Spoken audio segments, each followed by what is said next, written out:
Now, we want to conclude with expressions from two friends of mine, long-time, hard-working supporters of the faithful slave for decades. I love these men, and we're keep it anonymous, but I asked them to write their personal feelings, because they've been supporting the slave for all these decades. How have they benefited from keeping on the watch? So here's what the first one said. I come from a long line of people who believed in keeping an expectation of the end.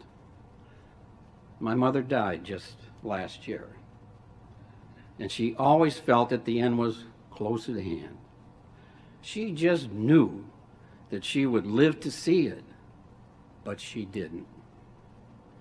She had first learned the truth from her mother-in-law, my grandmother, an anointed Christian who often told me that she hoped to see the end come in her lifetime. She didn't. She had learned the truth from her mother, who died when I was a teenager, and firmly believed she would see the end in her lifetime. She didn't. And she, my great-grandmother, had learned the truth from her mother-in-law, who died long before I was born, and surely felt the same way about seeing the end. She didn't. And here I am now in my 7th decade of life, firmly believing that I will see the end very soon. So what does that mean? That I'm just another one in a long line of delusional people? I don't think so. What would cause a person to be absolutely certain that the end of the world would come in their lifetime?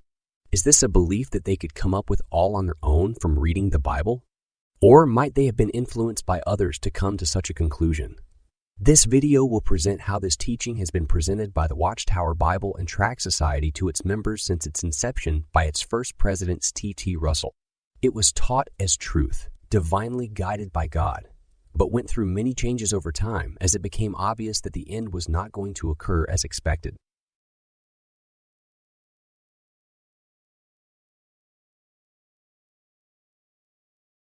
(1897).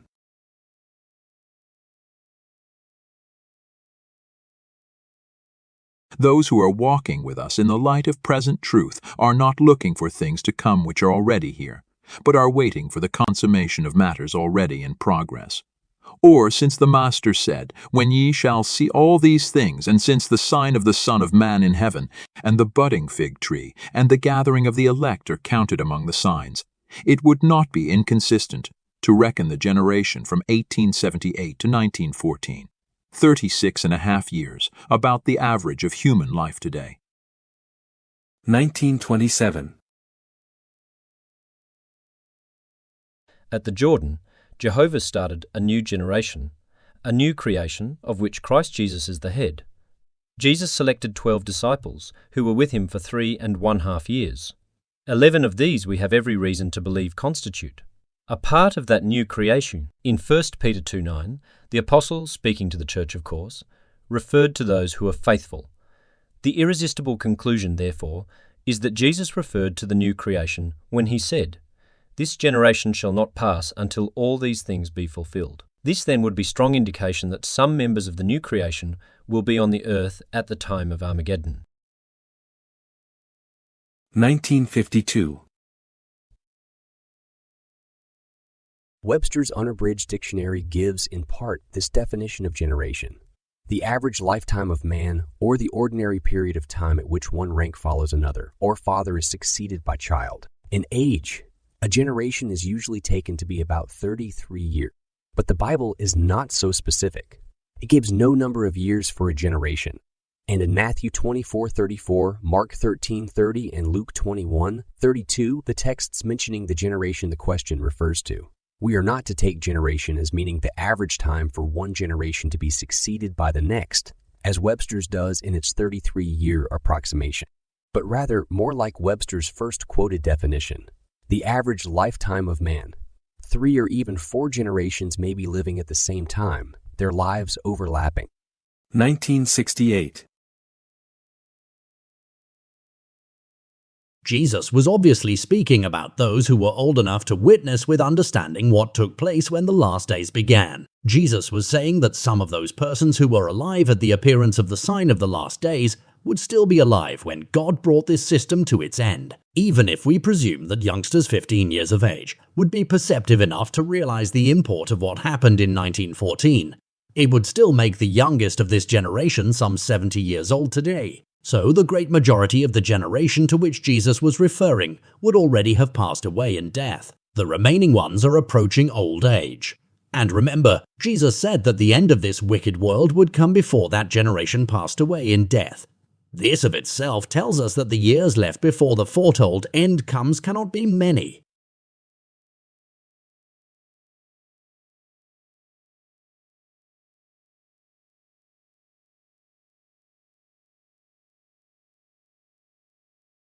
(1978).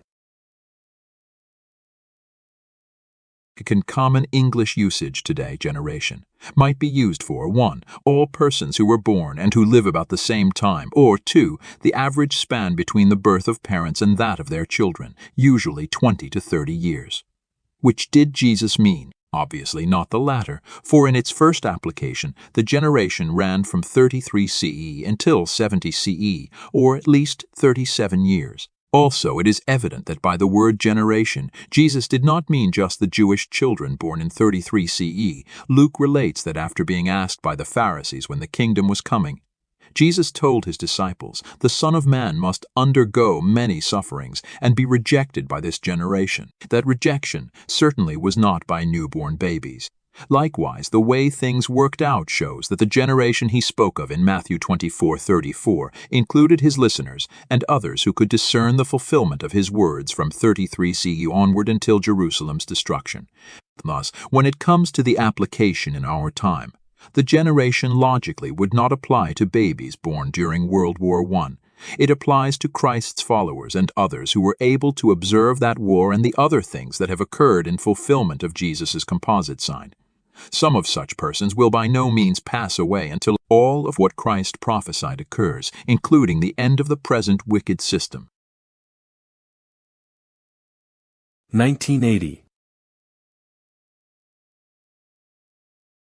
As indicated by an article on page 56 of U.S. News & World Report of January 14, 1980, if you assume that 10 is the age at which an event creates a lasting impression on a person's memory, then there are today more than 13 million Americans who have a recollection of World War I. And if the wicked system of this world survived until the turn of the century, which is highly improbable in view of world trends and the fulfillment of Bible prophecy, there would still be survivors of the World War I generation. However, the fact that their number is dwindling is one more indication that the conclusion of the system of things is moving fast toward its end.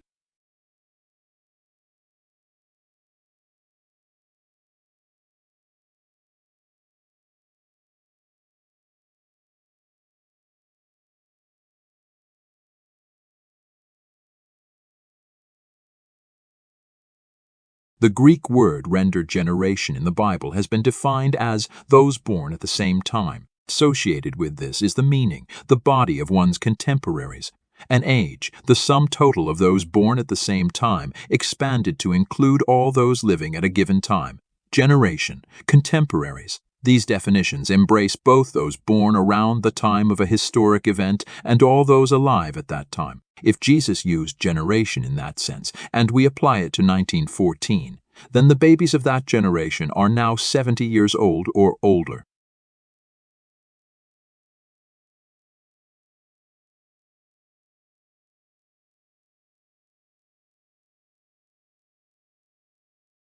(1995). Eager to see the end of this evil system, Jehovah's people have at times speculated about the time when the Great Tribulation would break out, even tying this to calculations of what is the lifetime of a generation since 1914. However, we bring a heart of wisdom in, not by speculating about how many years or days make up a generation, but by thinking about how we count our days in bringing joyful praise to Jehovah. Rather than provide a rule for measuring time, the term generation as used by Jesus refers principally to contemporary people of a certain historical period with their identifying characteristics.